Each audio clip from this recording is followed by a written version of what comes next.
And here we are, folks, live and kicking with no wires. No wires at all are on us tonight as we fly through our one night in Bangkok month and we land a kick to Ong Bak. Yes, we're looking at Ong Bak from 2003, starring Tony Jaa as part of our One Night in Bangkok series this month. And with me tonight is my right hand man. He keeps coming back for more. None other than Mr. Ian Simmons. Hello, Ian. How are you, sir? I'm doing great. Looking forward to talking about this movie. I've heard about Ong Bak, but I never actually watched it until today. Wow. Yeah, I watched this after I watched The Protector because The Protector was the big movie, even more so than Ong Bak. The Protector came out in the US and that was just like huge. And if you've seen The Protector, you can see why. There's some insane fight scenes in The Protector. Tony Jaa for a short time was like the guy, the new action guy. And so I saw Ong Bak. It was on rental. I didn't see it in the theater, but I rented it. And I was like, "Holy crap! This is interesting. I'm digging this quite a bit." Didn't know what to expect. I mean, it is a complete Taiwanese production. It's a Thailand, and luckily Amazon Prime is offering it with subtitles. So hooray! So you can watch the original language with subtitles because that's the way I always watch foreign films if possible. But Ian, can you give the synopsis of Ong Bak? Yeah. Tony Jaa plays Ting, who is a guy who's in a village in Thailand, and the head of the Buddha statue, the Ong Bak, is taken by a guy named Don, who is like this underworld figure, and he absconds with it because he initially tries to get some like money for a piece of jewelry or something, and he's turned down by a guy in the village, so he decides to take the head. The head is very important culturally and religiously to the villagers, so they send Ting to the big bad city, to Bangkok, in fact, to retrieve the head. And this gets him involved with a bunch of shady underworld figures who host these, I don't know if they're illegal fighting matches, but they're just fighting matches. It's like a big booming industry. Yeah, he hooks up with, well, doesn't hook up with, he meets up with his cousin. Are they cousins, right? Humle and They refer to them as cousins. They're from the same village. right. It's just that Humle also goes by the name George. Yeah, George. yeah, I was very confused by that because yeah. I kept seeing in the subtitles Humle, and I thought, is that the language or is that the guy? But no. So yeah, George and his kind of friend Muay, and not to be conflated with Muay Thai, um, the fighting style. They're kind of like these street hustlers, con artists who are kind of like living low and hoping for their big score. Humle's got a big gambling problem that gets him into a ton of trouble, but Ting kind of recruits him to help get this is Ong Bak head back, and there's a lot of kind of bickering back and forth. Like he does want to help him, he doesn't want to help him. He's kind of reluctantly drawn into this world of religiosity and spiritualism, and yeah, then everything comes to a head in one of the most ridiculous. I mean that in the best way end battles I love with this. possibly the best bad guy boss death captured on film. Wow. this this movie's the I loved it because the big deal and why I was joking in the beginning is excuse me, gotta pop my drink. Pop it. Woo. Uh because when this is promoted in the trailers of that, no strings attached, because Tony Jaa is doing all of his stunt work, and all the stunt work in here is without wire work. So he's doing these jumps and these insane choreographed fights and jumps and such with no wires. And that was the big thing. But this film, man, I remember when I first saw it, the action scenes alone, it was like one of those things where, oh yeah, story. Oh, here, all right, action scene, because the story was, you're kind of like, okay, we really just have this reason for having these awesome action scenes. Yeah, and it doesn't. I have not seen The Protector. I don't know if I've seen anything else with Tony Jaa in it, but Mhm. this movie is there's a little bit of blood sport in here, Mhm. or kickboxer, one of the others, one of the Van Damme movies, possibly One of both. those Yeah, both Van Damme movies. Just combine them together. Bloodsport, kickbox, same. There you go. Yeah, right. But the thing is, Jean Claude Van Damme had like a distinct personality.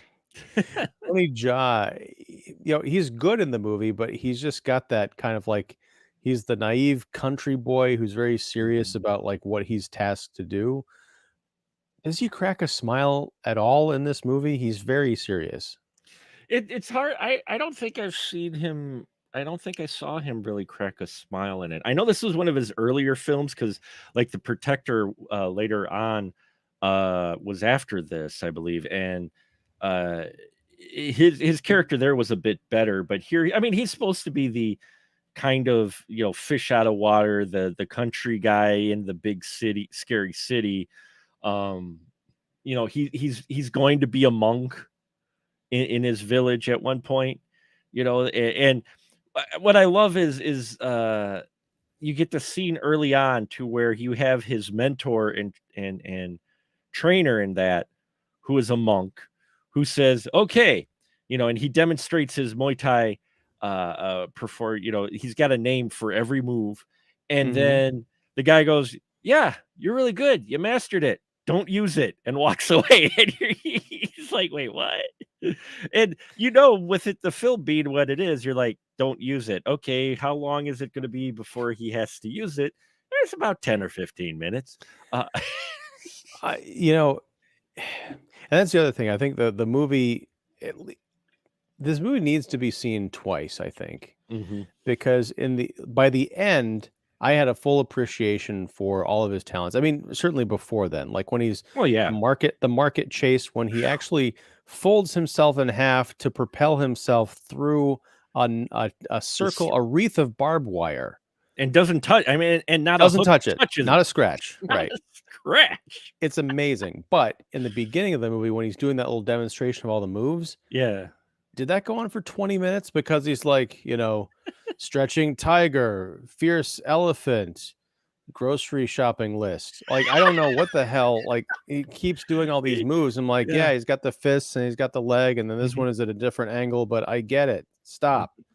Well, Um, he was demonstrating his final because he was going to become, he was gonna get ordained as a monk during the Ong Bak ceremony, which was what the big thing was, is that they only have this ceremony like every 24 years, they have this ceremony for Ong Bak, and it's supposed to bless their village and give them good luck and such, and he was gonna be ordained at that time, and he's supposed to know all those moves, and I think that's what that scene was for, was I I yeah, get that, but yeah, here's a good example, Mark. The yeah. royal wedding between Princess Di and Prince Charles back Yes. in like the early Yeah, 80s was something like 3 or 4 hours long. it I've never was. watched the whole thing, but I have Mm, seen the highlights on like Entertainment Tonight where sure. they condense it down into a nice 20-second package. Sure.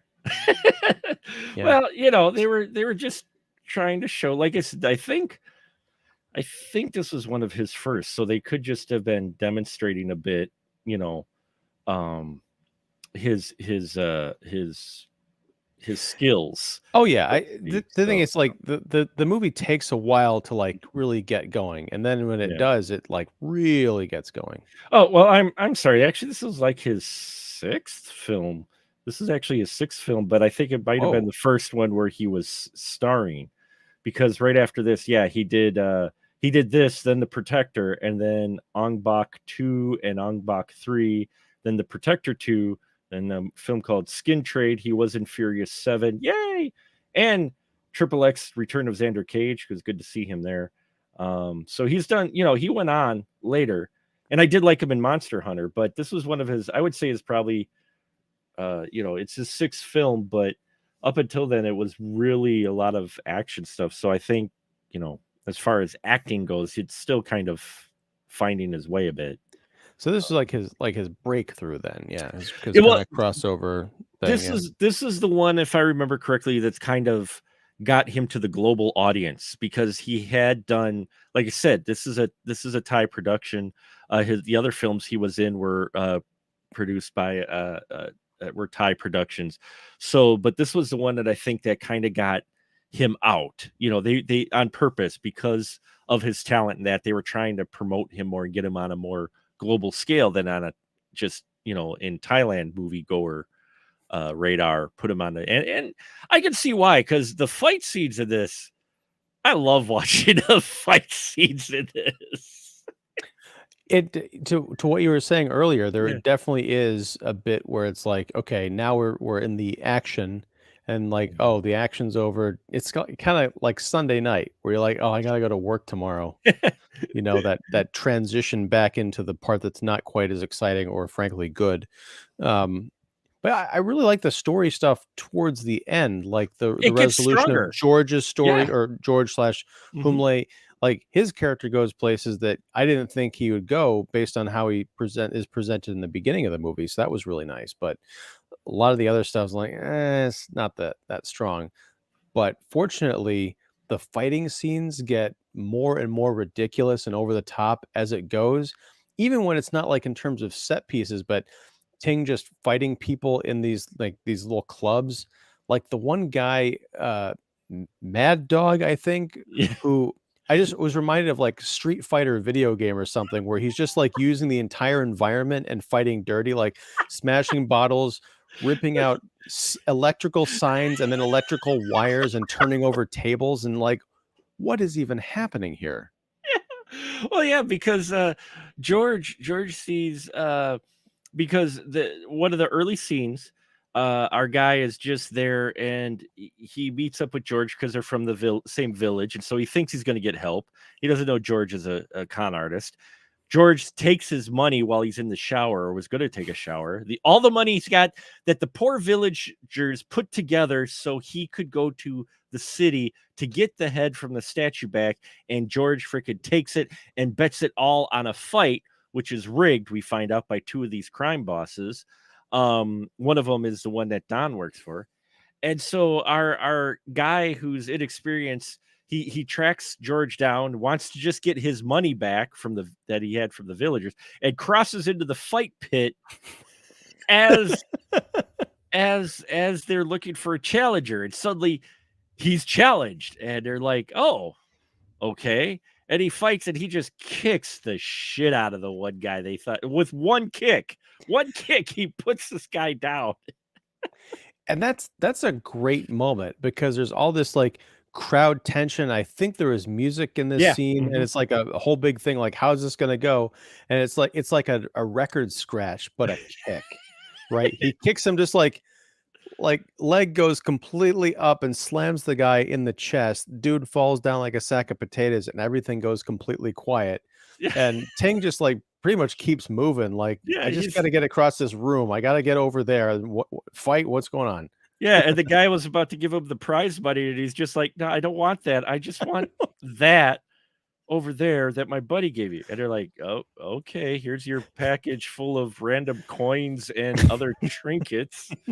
Um, you know, and yeah, you're right. It's interesting how this kind of Ting's character, his motivation never really changes, and so therefore his character doesn't really get an arc. But this really becomes the if you're looking for an arc for a character, Whom Lay's character George gets the arc. It's like Ting is just the soldier guy. He's just there to get the statue, and he doesn't really like.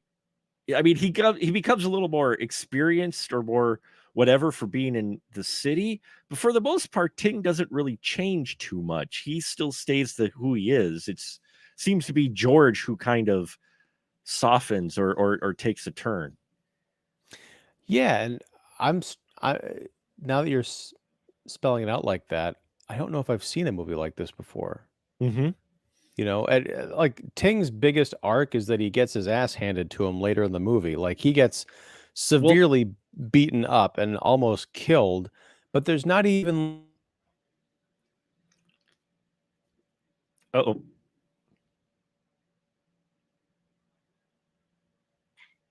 You're sorry. back. No, that's Yeah. okay. He keeps getting up and kind of licking his wounds and moving forward because we know that he's going to win. But you're right. All the heavy character stuff goes to Humley. Yeah, because Humley, he gets a note. Ting brings him a note from his dad. Humley gets a note from his dad who talks about the drought and that's happened supposedly because the head of the statue was taken. They're in dire straits now because their village is cursed because their their statue has been desecrated. And he gives this note to George, and George reads only part of it and he throws it away because he's like, I don't care about the small village. But later on, he comes around because being around Ting, he realizes that there's more to life than just thinking of himself, which is, like you said, interesting. It's not our main character that really is the one who gets the arc so much as his quote unquote sidekick, who later comes back to the note he threw down and reads the rest. And you get this wonderful moment with this character. And you get a number of these moments to where you're just like his George's Hublei's buddy Muay, she's actually going to college, but she's also in on the grifts that he does. And there's an interesting dynamic between them too, because it's at no point is it a romantical thing between them. They're just partners. And I thought that was interesting as well, is that, you don't have Ting falling for Moy, causing a problem with George, like you might see or whatever. No, they're just all doing their thing.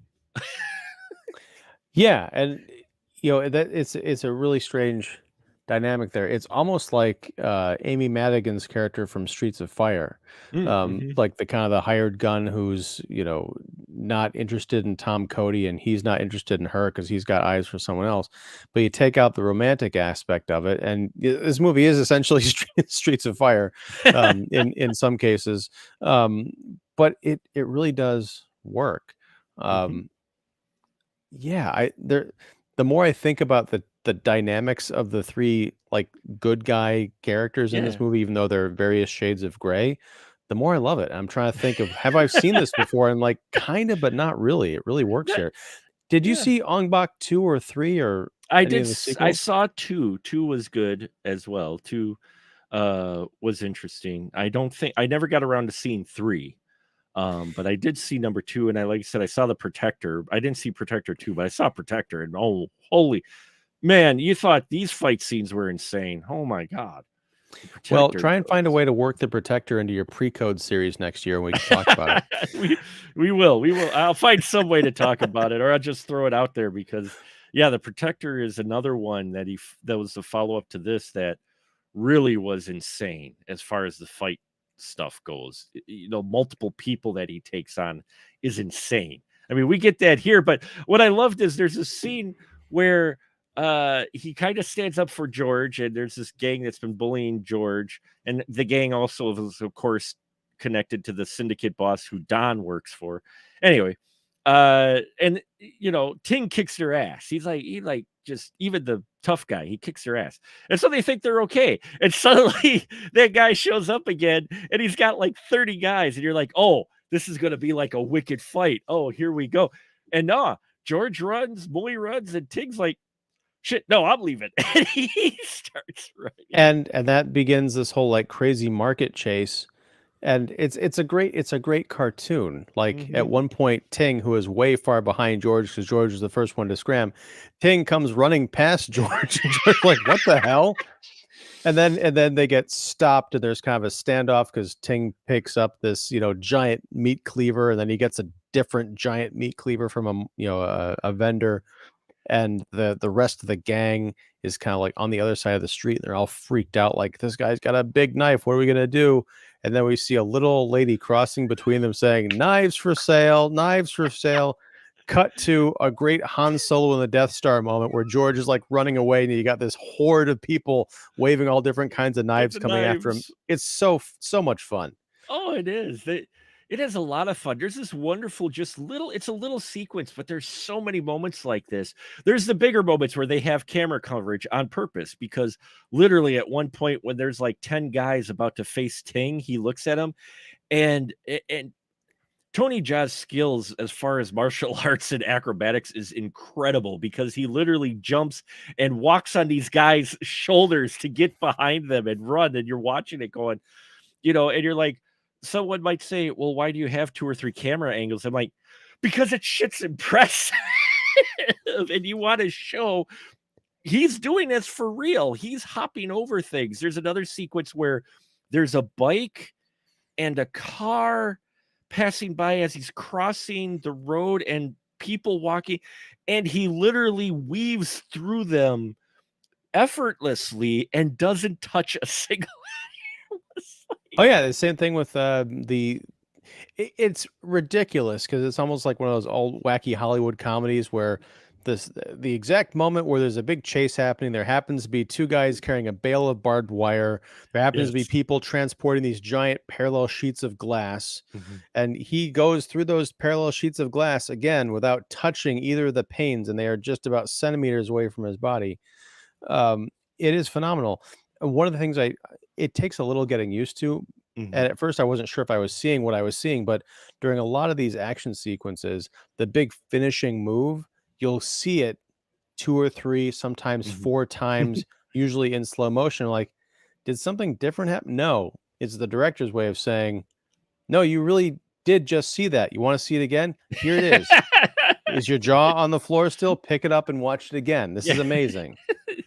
And it is amazing, and so that's the one thing that it's why I always love watching, especially martial arts films or films with martial arts and fighting in them from overseas, especially from Asian and Thailand, Asia area, Thailand, Japan, China, all that, because those directors they direct action differently than a lot of, not all, but a lot of Western directors. Now, newer ones have been more influenced by them, but you see everything as far as the action goes with this. He's beating some guys up, and you're just like, because you see the elbow hitting people in the head, like, and you're like, that looked like it actually hurt.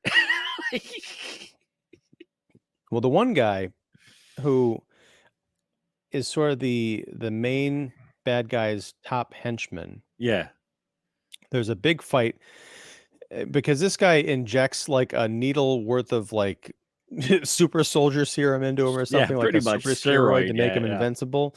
And he fights Ting, and Ting gets beaten up like crazy.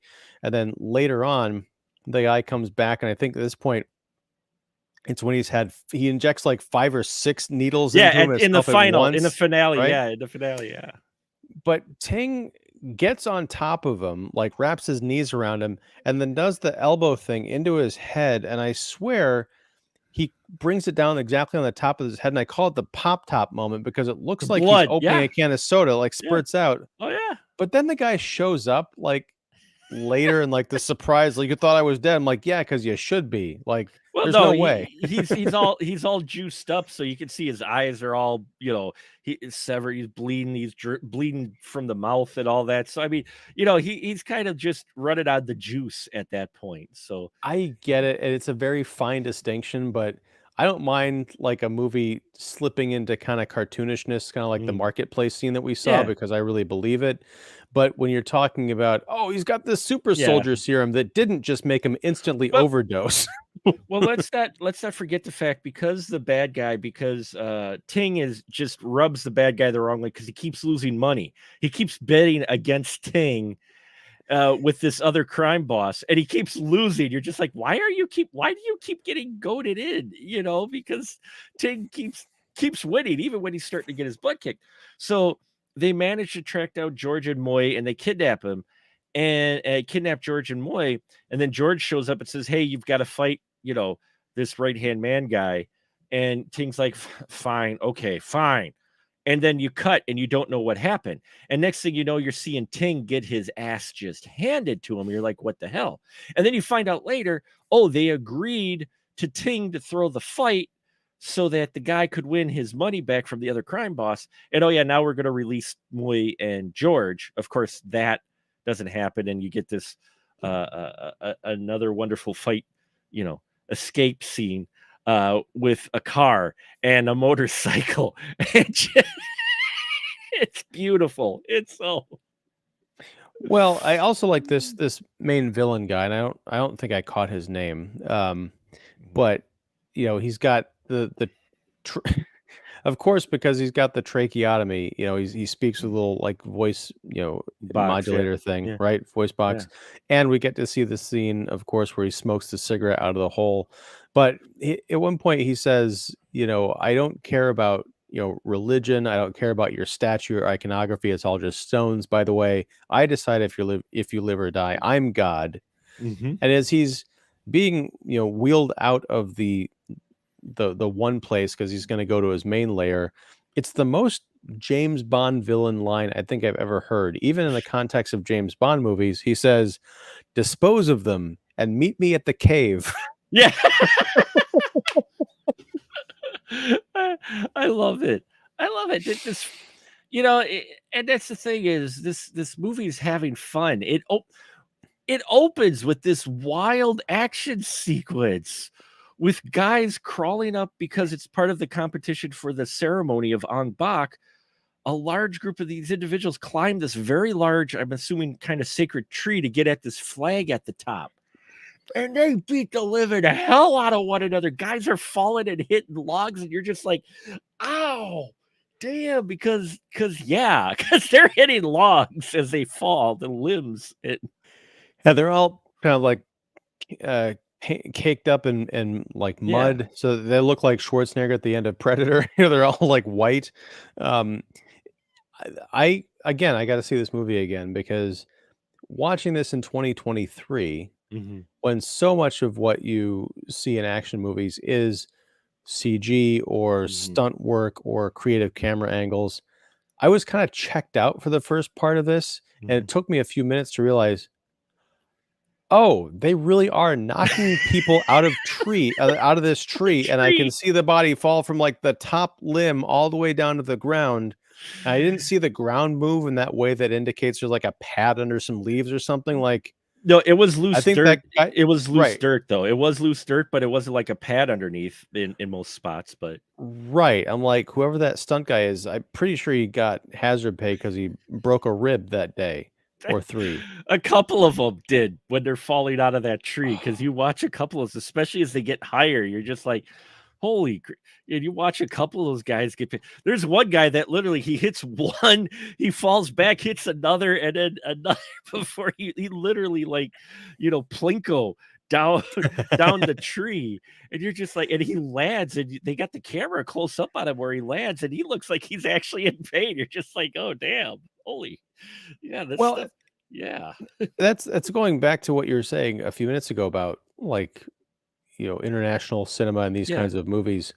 You're not going to see this. I mean, as much as I love Tom Cruise and the Mission Impossible movies, and I really thought the new one was quite fun, Mm. as much as he does his own stunts, there are certain things because he is an actor. He's a very physical Yeah. actor, but he's not. He hasn't spent his entire life training to do one thing Mhm. plus learn how to act. So you're not going to see Tom Cruise like running over the tops of heads of a bunch of guys and doing like spinning kicks and going Mhm. through these different there's a scene, I don't know if it's it wasn't the Mad Dog scene. It might have been a henchman scene, the Mhm. main bad guy's henchman, where they're fighting and he chases him out of a plate glass window and they're fighting each Yes. other on the way down to the ground like you'd see in a comic book. Yes, well, that was the Mad Dog one, the one where the guy's just throwing, like, That at okay, that was the Mad Dog, yeah. tables he's throwing the tables and plates and, Jaws dodging most of it, Tig's dodging most, but some of it he's getting hit, and he just and he chases him up to because that's where he chases him up to the bad guy, observing That's post. right. And then the guy's there, and he's like, "Oh, you disappoint." And then and then he goes after the and he yeah, he kicks the guy through the window. As he's flying through the window, you see John with both knees fly up and press against the guy, and as the guy's coming down, he's basically riding the guy in midair down. You're just like, "Whoa." Yeah. It's it's insane the choreography and the work that went into this, especially the Mad Dog scene though, because of the sheer amount of props. They're beating the snot out of each. I mean, tables, chairs, like you were saying, lights, whatever. It's like, wow. You know, and then oh, then we get to the fight, the main lair fight. At one point in the lair fight, there's a guy with a saw. Oh, He's got an old, like, you know, play the saw kind of flexy bendy saw that he starts beating Ting with, who's already fought like 5 guys at this point. Well, no, like 10, 15 guys at this point. And so he goes after him, and as he presses towards him, Ting puts his arms up and the saw digs into his arms and he's pushing back, and I'm just cringing. I'm cringing, going, ow. yeah. Ow. At this point, I think this was right after he had attacked the guy. He had gotten like his legs in a bunch of kerosene or something, and then Yeah. his legs caught on fire, and then he's like jumping and like kicking and hitting the guy with his legs on fire. Yeah, that was when they were escaping because they were about to get executed, and so they escape because the silly villains leave our hero who can kick major ass with only 2 thugs in the room. Sure, they have guns, but still, they're leaving. So he escapes, he kicks some guy through a truck, through the truck door, and then yeah, he lands in kerosene. They shoot at him. He hides, but it blows up the tank, and he jumps through the fire, and his legs catch fire. What's funny is when his legs get into kerosene, I'm like, oh, they're not gonna do, because I forgot so long ago. I'm like, they're not to go. No, dude comes flying out of the fire, his legs on fire, and he's kicking. And this lasts for 20 seconds or so, where he's kicking this guy with flaming legs, and then he goes and jumps into the pool of water to rinse off that happens to be nearby. But still, his legs are literally on fire, and he's kicking some guy. Well, even when he jumps into the water, like not all of them goes out right away. Like there's still this like little bit of flame there. It's incredible. And what I was starting to say earlier, I think I Yeah. cut out again. So, That's but okay. like, yeah, that's you're not going to see Brad Pitt or Tom Cruise as much as I appreciate the stuff that they do. You got to go to these other countries where it's like, yeah, they're making movies, but I don't think they're as involved in like insurance and stuff like that. Well, I mean, look at how many Jackie Chan broke every bone in his body at one point. He says over his career, he's broken nearly every bone in his body, or has over his career, because he did all of his own stunts. And you know, and there's mad respect for the performers in other countries who do their own stunts like that. I mean, that elevates them quite a bit. And so yeah, it is Tony Jaa, as far as I could tell, with his legs on actual fire. That's not CGI fire, folks. This is real fire. And then he kicks the guy. So the guy he kicks, he gets kicked with a flaming leg In the face. in the Like I face. was looking, and you see when he falls down, there's like a little trail of smoke coming off his head. I'm like, There's ooh. there's some embers from his hair and a little trail of, I'm like, damn. And you're right. We're talking 2003. We're talking production overseas. We ain't got CGI here, folks. This is like real practical scenes and stunt work and stuff. And when you realize that, you're like, wow. You know, you're like, how are more people not dead from this production? Well, this is I wrote down that, you know, if I were to write about 2023, I'd call it my tuk tuk summer because Indy 5 had tuk tuks in it, the little like kind of taxi cabs. Yeah, yeah, yeah. I watched Octopussy, the James Bond movie from Oh yeah, 1983. yeah, yeah. That has That a had tuk tuk chase, and there's one in this movie too. This one tops all of them because George is like fleeing from this army of tuk tuks, and he comes up on a like an overpass, kind of a cliff thing, yes, and he yes. stops, and the other ones kind of stop, but they jump out because the momentum. And again, like you're saying, this is all practical.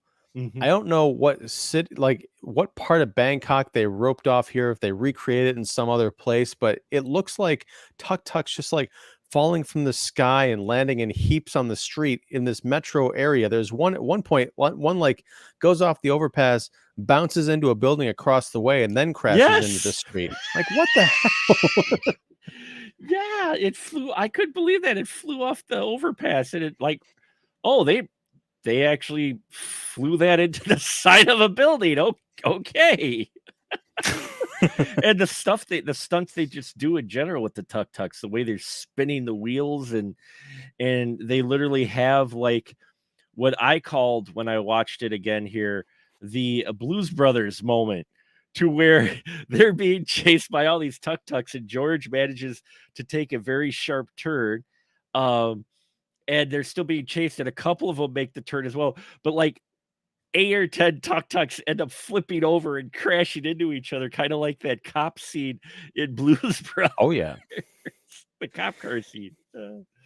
Well, and also like George, he's still in his tuk tuk, and the guy behind him was that Don or was that somebody else, or was that Mm. the big No, it bad was guy? Don. They were chasing Okay. Don in the tuk-tuk, yeah. Right, but so Don gets behind George and is like ramming his tuk tuk closer to the edge, and George climbs out of his tuk tuk as it goes over the edge, and then he climbs onto Don's vehicle and starts like fighting him. I'm like, wow. Yeah, and that's the thing is, uh, you realize how they're shooting this, and then it makes you appreciate everything going on even further, and not everything is really always crisp when you see it, but it's real. You know what I mean? I mean, you're like, they couldn't do too many takes with this stuff, I imagine. So it's like they only really had. That's why you had like 3 cameras on everything, because some of these stunts in that, good luck if you're going to be able to replicate it. Well, yeah, I mean, you think of the Mm. concept of takes, like, there's Yeah. that one where he's fighting off the 2 guys and Ting is, like, spitting on a table. Yes.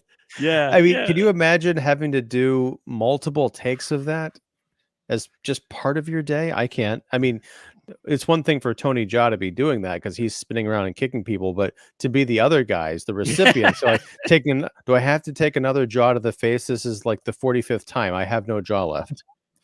Yeah. Yeah. Mad props to his stunt team as well for selling it. And it's just one of those things. I mean, we go back to it. I'm going back to it because it is just an amazing sequence. The market chase, as cartoon as it is, he's hopping on tables and over people, and and just getting just enough air to where you barely see like the flowers on a table move when he jumps over. I mean, the guy is doing all this, and you're like, and the way they're shooting it too, the camera is moving along with the action, so it's not like a lot of cuts. you're Right. you're you're getting these long, these 10-15 second sequences with him jumping over obstacles, and it's actually him, and you're like, holy crap. Yeah. Well, and then also, and I'd have to go back and watch and see how many cuts there are, but there's an underwater scene where Mhm. he's Yes. he goes into the Mhm. water fighting someone, and then he kind of gets distracted. And he goes over, and that's when he notices there's this whole like underwater graveyard of like Buddha statues and religious artifacts, some of them quite large, and they're all wrapped up Mhm. in nets. And you realize these are other artifacts that have been kind of like held hostage Stolen, and yeah. buried, yeah, under the fish conservatory. Um, but it's a beautiful scene, and it's so weird because it's unexpected. Mhm. Like there wasn't like a sub thread of like, oh, there's all these other religious artifacts that have gone missing necessarily. We think it's just about the one head, but then we see there's a lot more Mhm. going on. It's wonderful. Well, yeah, because it involves Don, because Don, when we see him, Don comes out and he's talking to a security guard about, "Don't let anyone but me approach whatever it is." And that's when, Ting shows up. He's like, "Doesn't this guy ever quit?" And then they take a little cart into the water. They ramp up, and that's where, yeah, I loved how he's chasing Don underwater, and he stops, like you said, to because he notices all the statues, and all of a sudden, that's how it is. And then the next, we cut through to a news report talking about how all these artifacts were discovered and how they were missing. But we don't get like a scene to where George is calling someone, or that it just cuts to that, and they let you put together how they discovered these artifacts being hidden in the water. And I loved that. There's a few moments like that to where there's a consequence that happens from what our buddies see, but we never get that in between scene like you would sometimes get of someone calling or something. No, they cut here and you're like, oh, okay, I see. Well, it also helps to underscore just what the the big bad guy, like, he's losing everything. Like, he's Hmm. losing the bets on the fights because he's underestimated Ting, and now Ting has, like, exposed his whole big, fishery operation with the statues, so his world is kind of crumbling down. Um, so yeah, when we meet him at the big lair, and there's the huge statue that There's a, becomes very important. It's there's like, yeah, a, you really feel the weight, no pun intended, of everything coming crashing down on him. yeah, when he talks about going to his cave, or when you're like, oh, you're just going to like his lair or whatnot, that's where he's got some of his artifacts. No, there's a big, huge statue they've unearthed, and oh yeah, they're decapitating it. What's wonderful about that, and we're going to talk about the boss kill in a minute, is what is revealed after the boss kill of what his motivation was for getting this big statue head. Because there's just a little scene that doesn't even really have a huge focus to it. But once you realize what his motivation was for getting this big statue head, it suddenly puts into perspective possibly why he held on to the other artifacts later on. I feel like I missed a detail here. Enlighten me. Okay, so after, and we'll talk about the death in a minute, but in the final scene with the big head, there's a shot of a section above the left eye on the statue that is chipped away, and there's gold. It's actually glowing, reflecting gold Oh, I missed that. to imply that there is gold underneath the stone structure of the statue's head. There's actually gold under there, but they don't say it. They don't reference it, but it's there. There's a section. If you look at the final scene there, before we look to George, which we'll also talk about in this final act, there's a section of that statue missing, and it's actually reflecting gold. Wow. I I'll have to check that out You again. just go to the final scene if nothing else, and that final 5 minutes or whatever. Which, yeah, we've got Ting kicking ass. George helps save Ting, though he breaks his arm, horrifically breaks his arm, and he helps Ting and save the statue, because while the fight's going on, the workmen who have cut through the head of the big statue, well, that thing's wobbly now. And I think this is one of the best. It's one of the best boss conflict moments I've seen in a film. Though you get this wonderful action sequence throughout the whole thing. Ting's beating the crap out of people. He's blocking swords with his arms. He's all bloodied. He just fought right hand man who's been juiced, up, and so he finally defeats him. Turns around, bad guy pulls out a gun and shoots him right in the shoulder, like no hesitation. And I'm like, well, that's a little different. It's just Yeah, I mean, well, also when Ting gets beaten up by a right hand man guy, there's a bit where he's like I think he like drives his knees into yeah. his chest like 3 times Mm-hmm. before he's finally defeated. Like, I don't know how he's not like, that's like cracking open like for heart surgery Right. moves there. Wow. Just shattering the rib cage. Yeah. And our main bad guy, who not only has had a tracheotomy, but he's actually confined to a wheelchair. Yes. He ends up trying to go after, because Ting gets shot, and then George, even with his broken arm, manages to I think he blocks. Yeah, he throws himself on Ting as what's his name, the bad guy was going to hit him or something with something. I forgot I thought how he it was all going to played shoot out. him again Oh or yeah, that's right, he something. was going to Yeah. shoot him again, and he manages to get the gun away from him, and knocks the guy out of his wheelchair to the ground, and the head of the statue's moving, And so George grabs Ting, who's like sitting there, he's like hurt, and they roll out of the way just as the big, and I mean huge, statue head rolls off and squishes said bad guy, but also ends up unfortunately trapping one of our heroes. Which is Right, and then there's the touching moment because, Muay shows up and Ting is there, and George kind of like says, "Tell my dad I'm sorry I never became a monk," or whatever. Mhm. But then it was cool because at the very end, like, it kind of moves out from you see Right. where they are inside this cave, and it's not just a cave, they're inside another giant head. Were these things like the pyramids or something? Like, how did you make something that large? Because it's literally the size of a mountain, and there's a giant head inside the giant head.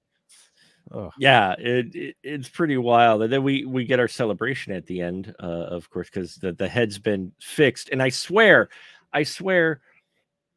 throughout the whole thing, the statue just kind of had a normal mouth. I swear, at the end when they fix the statue, it's smiling, but it wasn't smiling before. I'm like, okay, because there's playfulness, as we've picked up through this whole conversation as we talked about it. The film doesn't take itself too seriously. It knows what kind of action film it's. No, you're here really for the action and seeing, Jaa do his thing, and he does it so well. So the story gets a little bit playful in some parts. You get some serious moments, but you get some playful moments, and I liked that. I liked, like, we mentioned some of these chases and fight scenes are a little bit more serious than others. But it's letting you know that, hey, we understand. We're playing, in this world as much as we are doing something serious, because you'll get something as fun and cartoony kind of as the chase through the market, and then you get Donnie, who has got a hooker who he is his drug mule, who we suddenly get this really serious scene. You're just like, well, shit just got heavy real quick. oh yeah, because like she's very clearly high. He's trying to have sex with her, Well, and she didn't then want to run drugs anymore for him. right, and she's like kind of like I don't want to do this. I don't want to do drugs anymore. It's like, are you kidding me? And he jumps on top of her and like just starts smushing mountains of I don't know if it's coke or I think heroin or it's whatever.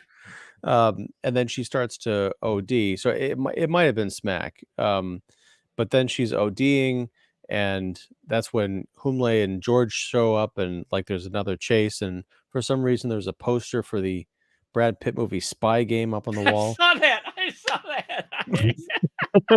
I don't know whose room they ended up getting for this shoot, but they didn't even redress it or anything. They just left the spy game. But yeah, it's heavy in parts, but it never kind of changes tone. It all Yeah. feels very real to the reality. It feels true to the reality of the universe that they're painting, which is sometimes wacky and sometimes heavy. Another thing I did like about this is there weren't any really disposable henchmen. Like, No. everybody Mhm. seemed to know some degree of martial arts.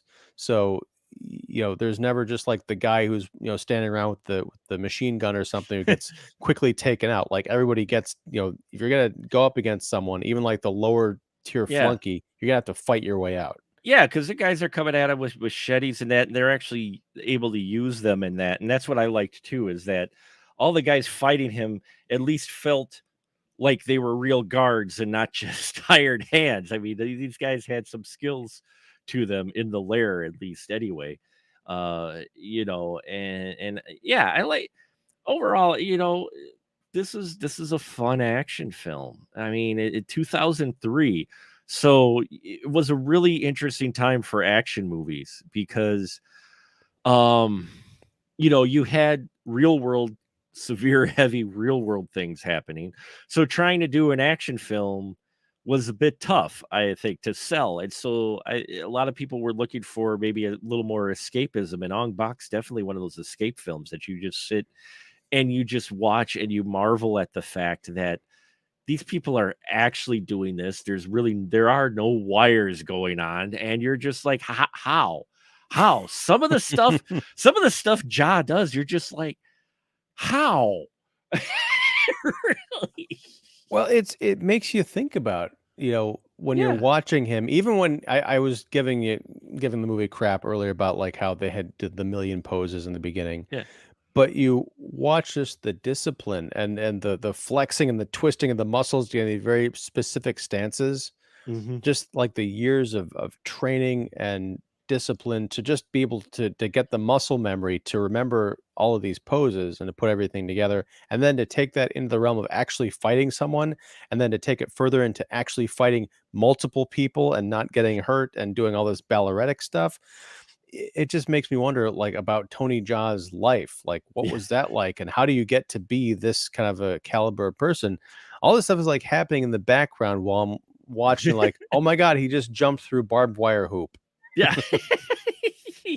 Yeah, it's wild, and you hear people, and especially me, old folk or whatnot, talk about the action scene, movies that they used to have, and why when you do run across a film where you have a lot of actual practical fights and styles and such, and you're in awe of it, even if it might look a little rough around the edges, it's because it's not CGI. We have so much CGI and enhanced and stuff, and for obvious reasons, obviously, but for the seeing something like this, you're just like, because it wasn't made on a huge budget either. I'm not sure quite the budget, but I mean, this, you can tell it is not a huge budget film. I mean, they had enough for some sets of that, but still, the main set, you're usually in George's apartment or the fighting ring, for a good chunk of the movie.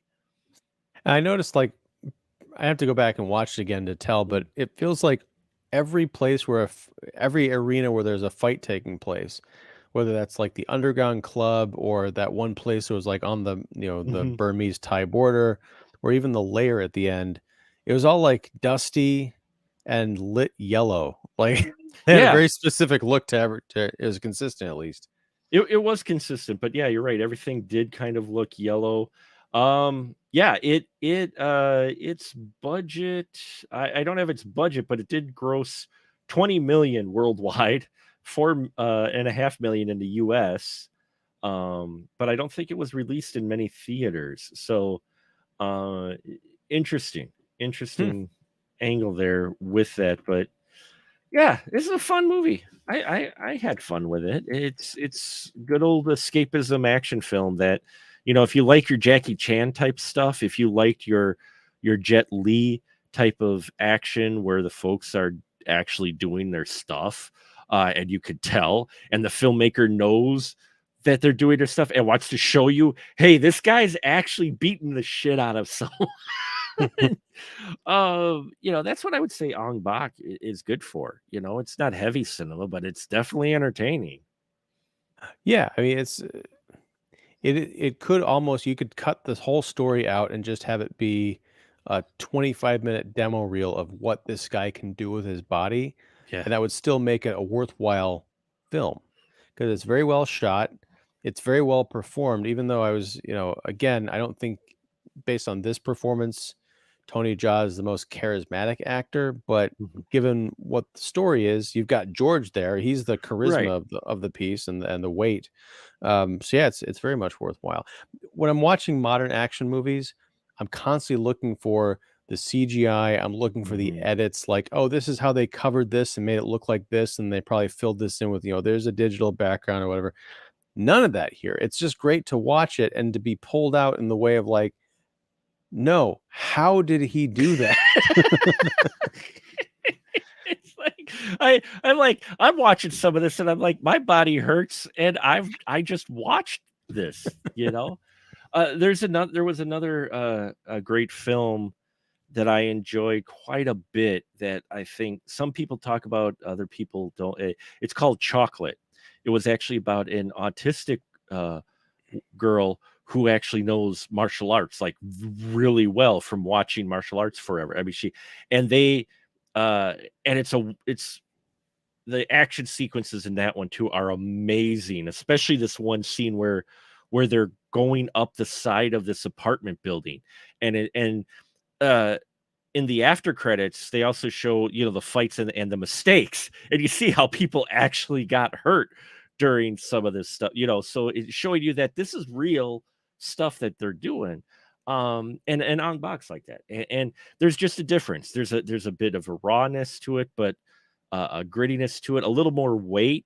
I think once you especially realize that these are people actually doing these actual things, even subconsciously, it adds a little bit more either tension or excitement or whatever to the film, in the fact that they're in real locations. There's no like stagecraft here in 2003, folks. They're on location in various parts of the city doing all this practical work.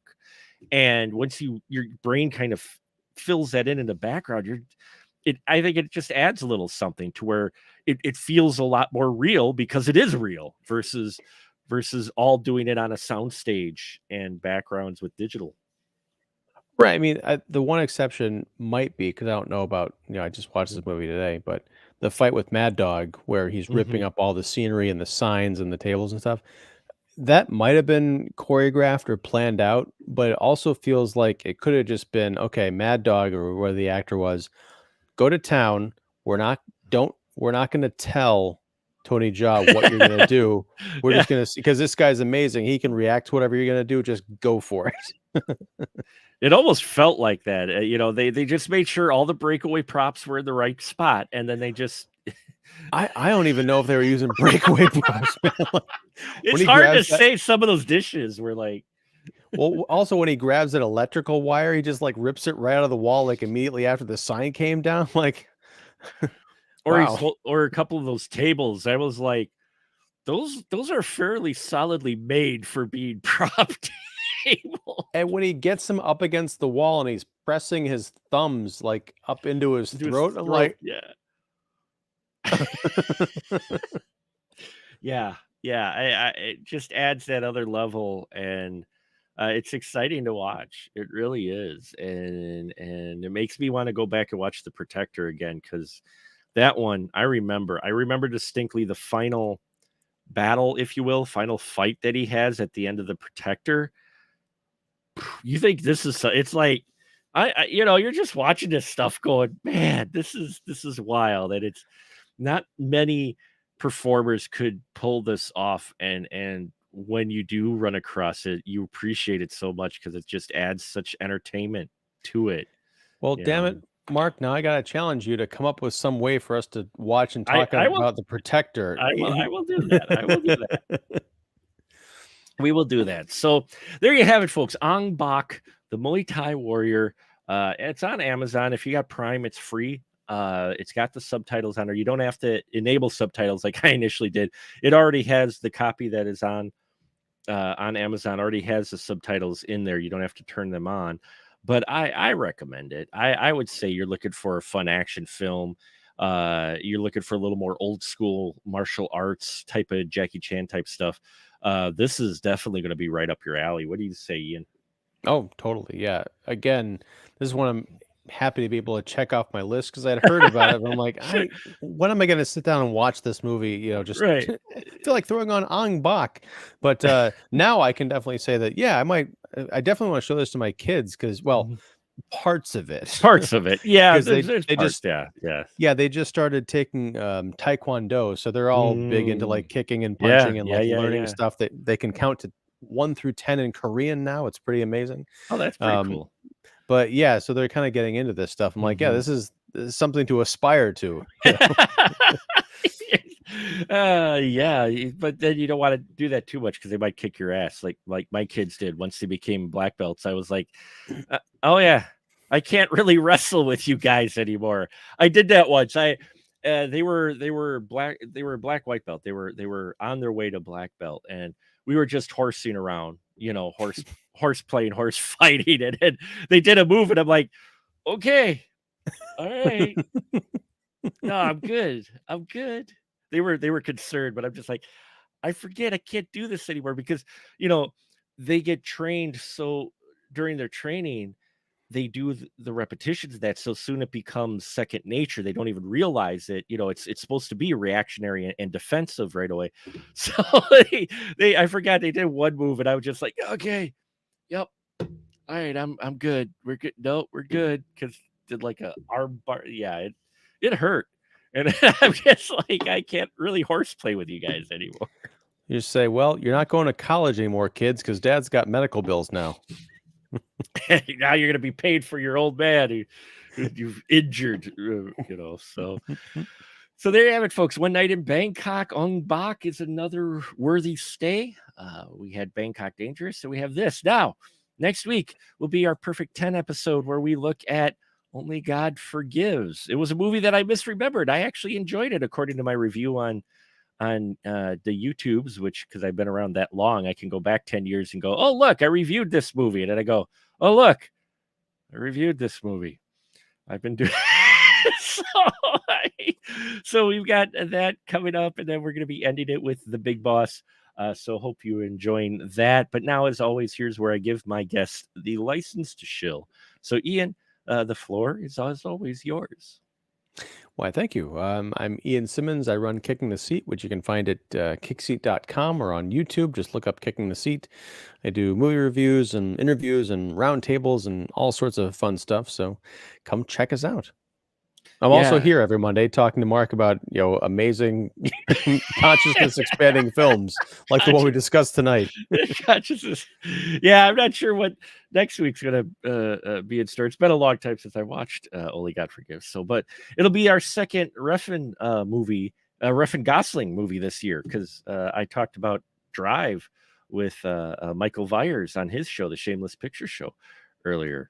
And then we also talked one earlier. So yeah, it's I hadn't planned it that way, but that's the way it's going to play out. And yeah, we got a lot of great things coming up. So check out specialmarkproductions.com. If you want to catch the conversation before the conversation, which I've been told a lot of people really enjoy, head on over to our Patreon and you can join the tier there and see what's coming up. Not sure what our special VIP episode will be this month. It might just be me talking about Asteroid City, because usually we do a new release for the month for our VIP, but there haven't been any votes for that, so I may be dealer's choice and I may want to talk Asteroid City. So look for that on our Patreon as well. So enough of me babbling. Thank you all for our listeners. We're growing a little bit every day, and it's because of your support. We appreciate every single one of you. And until next time, we'll just say a good night